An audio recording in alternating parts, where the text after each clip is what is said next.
Coming up on In Your Neighborhood, we'll enjoy the amazing background music as we find out more about Pennsylvania's most powerful college radio station. Plus, we'll talk with a local professor who's out to teach you that plants are cool too.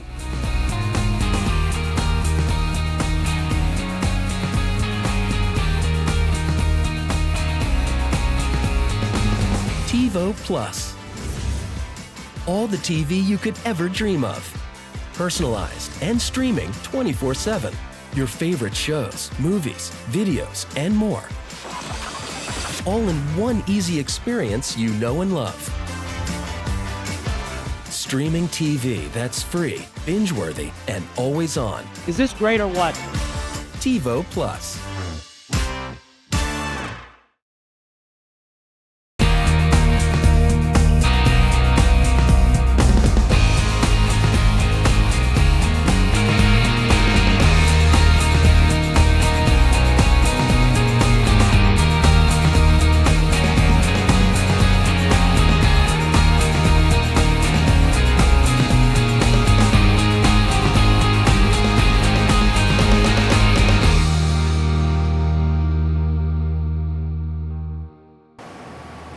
Welcome to In Your Neighborhood. I'm your host, Chris O'Rourke. Last month we did museums. This month we're hitting two of our universities. We're here at Bucknell's greenhouse, but we're not going to start here. We're going to head down the road to Susquehanna University to their very popular radio station, where you might hear, say, Robert Plant, maybe the Screaming Trees, maybe an album, Flowers by the Rolling Stones. I could go on and on. But how about we go down and listen to what they're playing right now?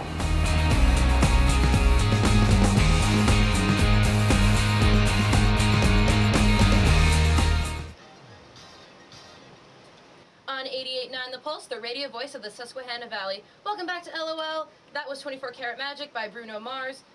Bruno Mars was performed by Tau Kappa Epsilon during Airband. They did fantastic as well.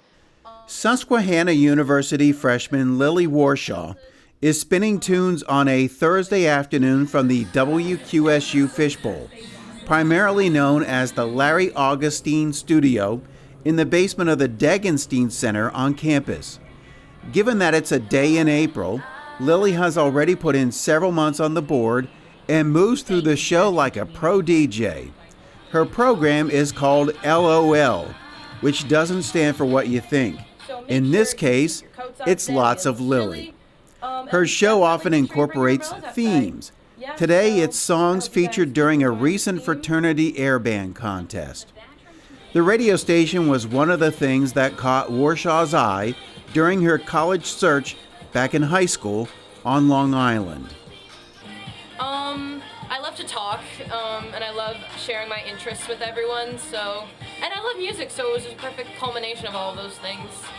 Her answer is very similar to the ones we got from three other students we spoke with. They either knew of the station ahead of time or discovered it during their tour and wanted to get involved as soon as possible.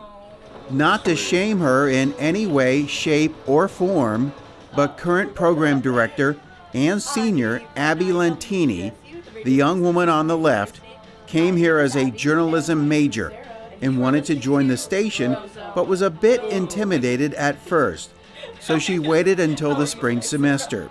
She was immediately bitten by the bug, so much so that she became the assistant program director in the spring of her sophomore year, switched her major to broadcast communications, and she's never looked back.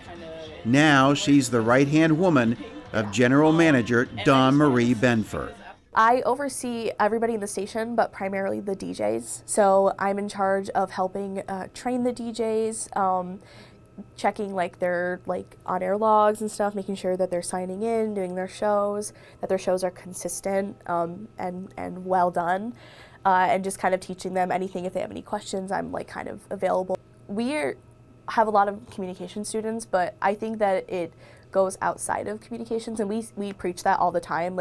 We are pretty split, half comm, half every other major on this campus. And it teaches you a lot of life skills, interpersonal skills, soft and hard skills and stuff like that. I've gotten better at like conflict mediation, communicating with people. It's helped me become a better leader, because that's something I pride myself on, and a better teammate in terms of like working in large groups, because you have to work. We're a family. Lentini's right-hand woman is Liz Wilson, a sophomore who saw the station on her tour, led appropriately by the then program director, who she claims made her join the cult before she even stepped on campus. She then applied, interviewed, and was selected to be the assistant program director this year, and has found it to be a rewarding experience. It is one of those things that not only do I get to see my product right away from like my radio show, listening to that, but also it's something that I am gaining experience that I wouldn't be able to get inside the classroom. Like, it's hands-on experience with not only like equipment, but also like how to talk to people, how to be a good leader, how to coordinate with multiple people at once. So it's rewarding in the sense that I see myself growing actively. Wilson will take the reins next year, but still keeps in touch with WQSU listeners through her weekly show, Liz and Friends. The premise? She brings in a friend each week to help them get over their fear of DJing, which means the genre changes each week.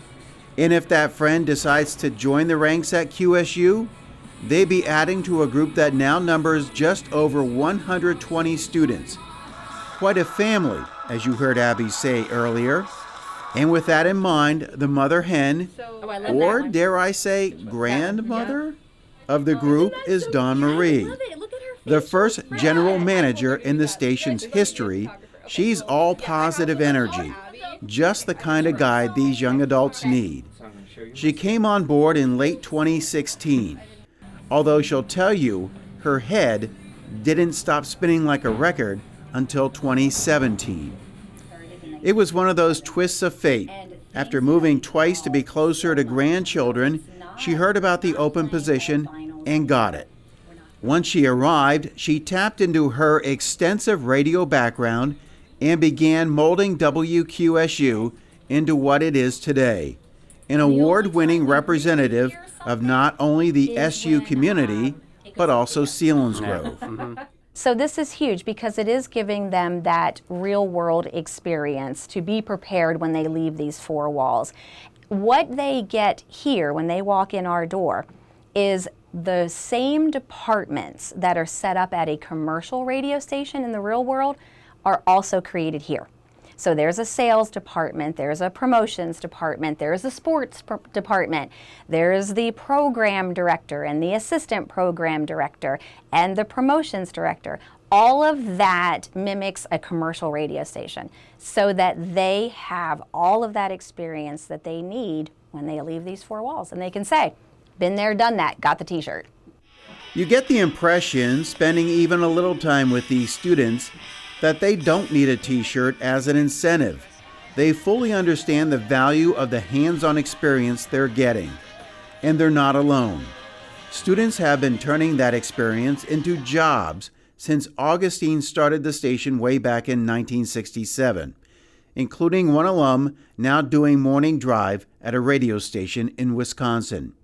Back then, it was your prototypical college station, students spinning tunes that even drew in a certain teenager in Danville.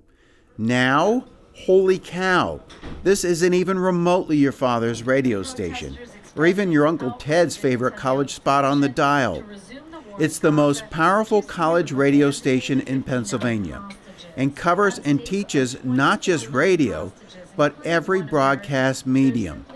From being a DJ to leadership roles to marketing and finally, as Dawn Marie just said, sales. Even if that last aspect scares Liz a little. You see, WQSU is a fully self-sustaining station. The university is very supportive of what we are doing. We love them to pieces, but we need to go out and generate our own revenue. If that is with grants, we have a wonderful alumni network that we do receive many donations from. We will apply for grants with the university's help as well, and we will go out and we will sell underwriting to local businesses. So that's where my sales department comes into play. So my sales department will create marketing proposals for local businesses. And we will say, just like they would do at a commercial radio station or a TV station or a podcasting company, whatever, they are creating this marketing campaign, doing all the research of the business, creating the campaign, creating a schedule of how many underwriters should run, when they should run, what days they should run, and they propose that to the client. Hopefully, the client will sign the deal, and now we have a new underwriter on the air. And that's how we generate revenue. Another industry thing they're practicing is pre-recording shows. If they can't make their time slot for whatever reason, they can record their voice track hours or even a day in advance. And to listeners, it still sounds live. One of the things Dawn Marie really loves is WQSU's community involvement, which, by the way, is award-winning. WQSU recently won a Pennsylvania Association of Broadcasters Excellence in Broadcasting Award for Outstanding Radio Station Sponsored Event.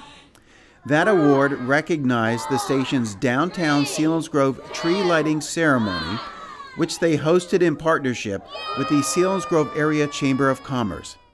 It was one of 2 PAB awards the station took home, bringing their total to 15 since 2018. They've also won 15 National College Radio Awards from the Intercollegiate Broadcasting System in that time. Not a coincidence, they've all come since Benfer took the reins. That says a lot about the leadership she's brought. And here's the kicker. The PABs weren't just against other college radio stations. They were against all radio stations, commercial included. The other PAB was a Judge's Merit Award for the station's multi-platform broadcast of a Susquehanna University football game. The catch? The team was playing in Minnesota, and the station couldn't afford to travel there. So they got permission from ESPN to watch their version and voice their own commentary for their online simulcast. Senior Jackson Purnell, a Southern Columbia grad, was one of the producers and is the current sports director. It's actually his second PAB award. He won one last year for their Pigskin Preview show. Not the only hardware he's picked up either. He was also named Best Sports Director at the recent IBS Awards. So I've been, in charge of kind of setting up all the productions for our sports this past school year, and board ops and board operators, stuff like that. Really just stuck to it. I did work last year with the SID and do some flow sports broadcasts for baseball and softball last spring, but I'm going to kind of probably take the reins of it for QSU this upcoming spring. So I'm just big into the commentary and then setting up our sports shows that we do every Tuesday, Wednesday, and Thursday. And that's a great experience for you, isn't it? Oh, of course. It's been incredible. QSU offers any sort of practical knowledge you need and gives you that kind of preparation that, can set you up for post-grad. And I can't think of a better opportunity or a better place I could have learned it from than this station. As much as an old-timer like me wants to head into the cage where they keep hundreds of albums, and yes, even a lot of CDs, the digital age is fully here at WQSU. They've got a podcasting suite here, which Liz helps supervise. That means they're producing multi-platform broadcasts, social media content, and much more. And as they rise through the ranks at SU, they're learning valuable soft skills, teamwork, delegation, and most importantly, time management. At the same time, WQSU is still a true college radio station. It boasts 98,000 titles and positions itself as playing the greatest rock hits of yesterday and today. What makes it different? You'll hear deep cuts.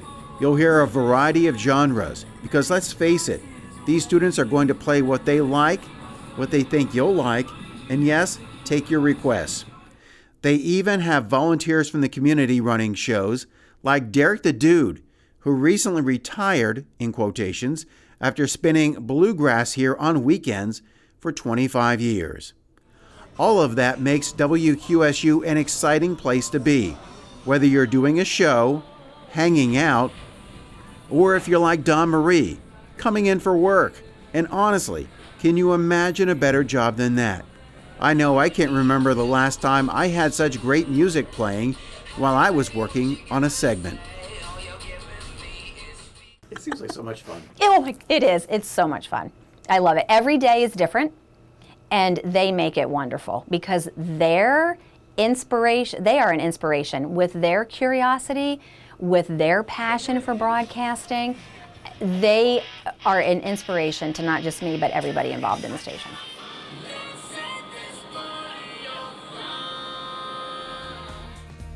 Once again, that is 88.9 on your radio station dial, and they literally play just about anything. When we come back, we're going to explain why we're here at the Bucknell Greenhouse and talk with a professor here about some of these plants they've got here. Pretty special.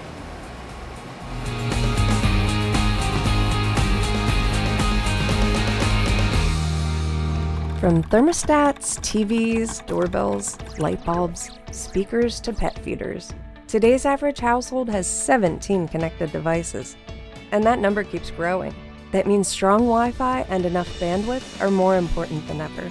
Upgrade to fast, reliable internet from SECV paired with Plume Whole Home Wi-Fi to keep your household running smoothly and ensure a great online experience for everyone. And with SECV, you get local customer service you can trust.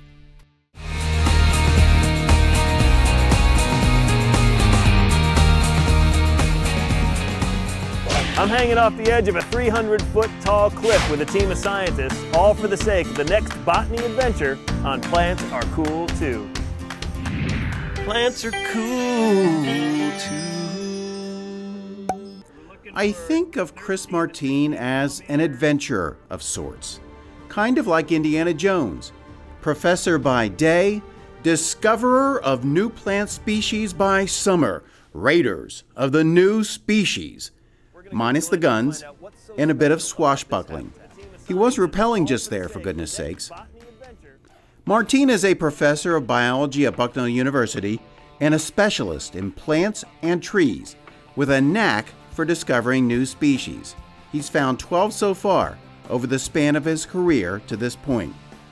The YouTube series Plants Are Cool Too first aired back in 2011. This is probably on the order of 17 or 18 years ago. My wife and I were running a summer camp. Actually, we were running this camp called Dr. Shrub's Bio Camp, and parents would drop their kids off at a different site every day of the week, and then we'd do a long hike. We'd learn about the nature of the place, and I found that when I was out in the woods with all these kids, like I could point to a toad or an insect or something, and they often knew this stuff. And I'd say, how do you know all this stuff about the animals we see? And at that time they were saying, well, you know, we've seen it on Animal Planet, we've seen it on PBS, we've seen it on TV. They were watching a lot of nature-based shows, but they were mostly focused on animals. And that's where it sort of hit me, like what might be useful if I want kids to learn more about plants and botany would be to start a program, right? And that's what sort of got me started on the idea. He reached out to a PBS station to see if they'd air his program, and they basically told him that if he produced 13 to 14 episodes, they'd put them on. That seemed too daunting at the time, so he turned to YouTube. The first episode launched with the help of the Botanical Society of America, and it's what you're watching right now, about insectivorous, carnivorous plants in Louisiana. Since that premiere, Martine has released about 1 or 2 episodes a year, 15 total, including one filmed at the AOAA Outdoor Trail area just south of Shamokin, and the one you saw at the beginning, at the cliffs of the Shikellamy Marina. That one aired about 7 years ago, and as you saw, involved rappelling and a twist. They discovered a plant there, and after posting a pic of it on Twitter, someone chimed in and said it shouldn't be there and might actually be a new species. White alum root have previously only been found along cliffs in Virginia and West Virginia. This was the first recorded sighting of it in Pennsylvania. But Chris says if you look, you'll see it all over routes 11 and 15 heading south. He sent us 5 episodes of Plants Are Cool Too, and the most recent one is especially meaningful to him. It focuses on the Martu Aboriginal tribe in Western Australia and how they've helped a plant thrive by aiding in seed dispersal, some of it involving fire, interestingly enough. The plant, known to the tribe as wamula, is commonly referred to as a bush tomato. In scientific terms, it's called Solanum scalarium, a name Martine came up with himself, having identified it as a new species. It first came onto his radar while he was working on his PhD, after learning that another research topic that he was interested in was taken. One of his professors handed him a paper on the bush tomato, which led to his first of 8 trips to Australia. And so when I see something different, because I've seen so much of it, I have a pretty good sense for like, oh, that might need a new name, right? That might be a new species for science.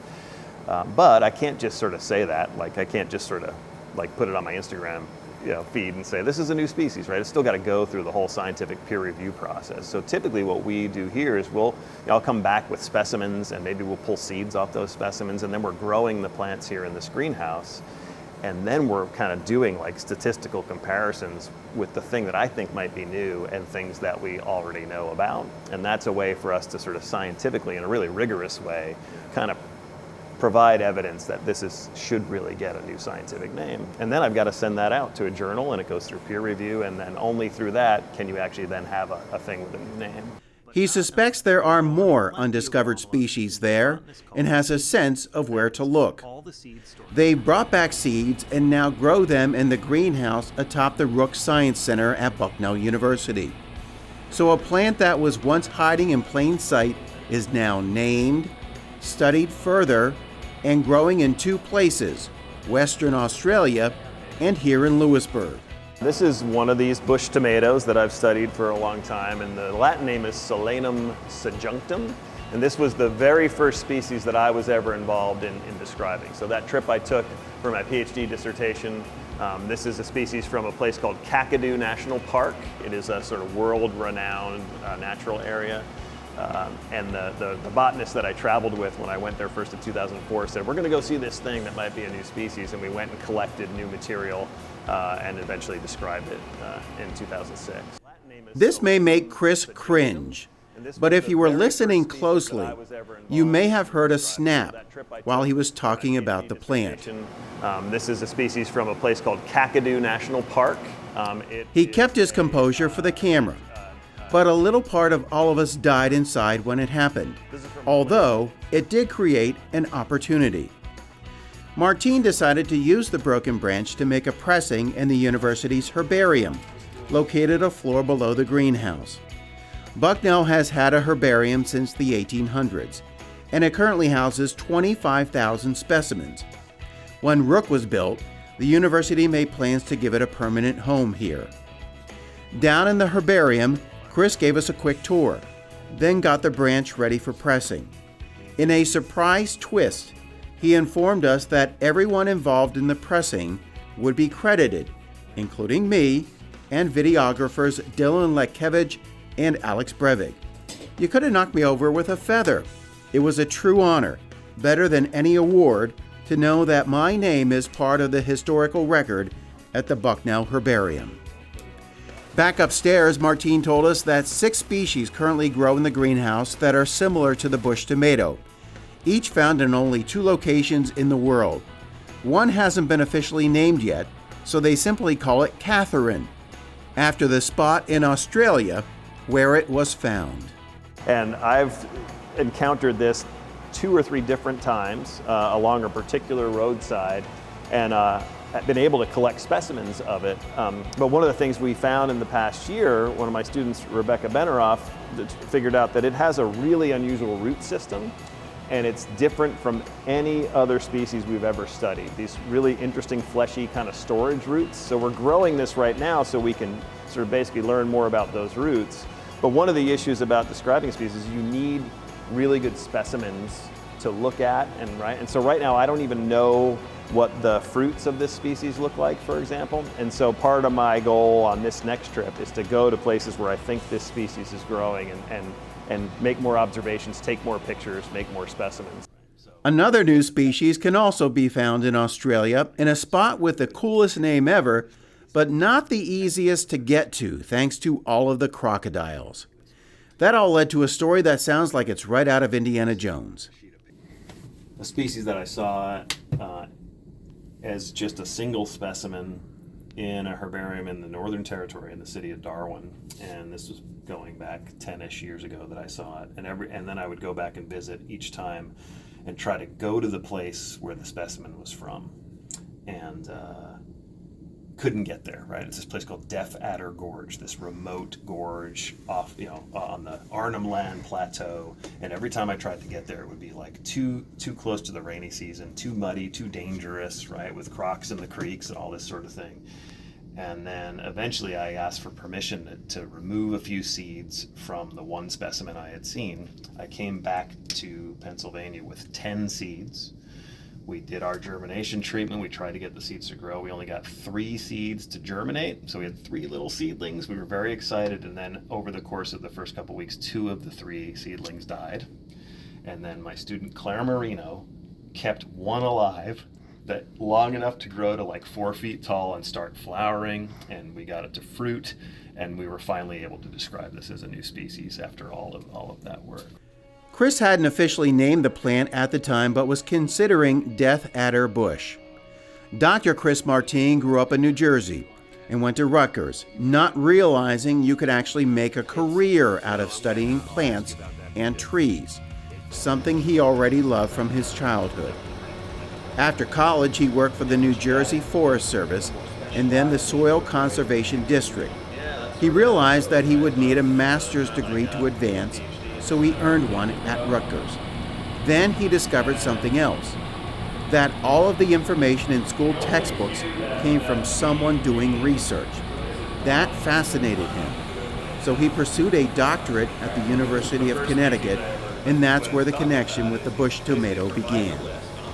With his PhD in hand and interest in plant ecology, evolutionary biology, pollination, and seed dispersal, he started out in 2006 at SUNY Plattsburgh near the Canadian border. He moved to Bucknell in 2012.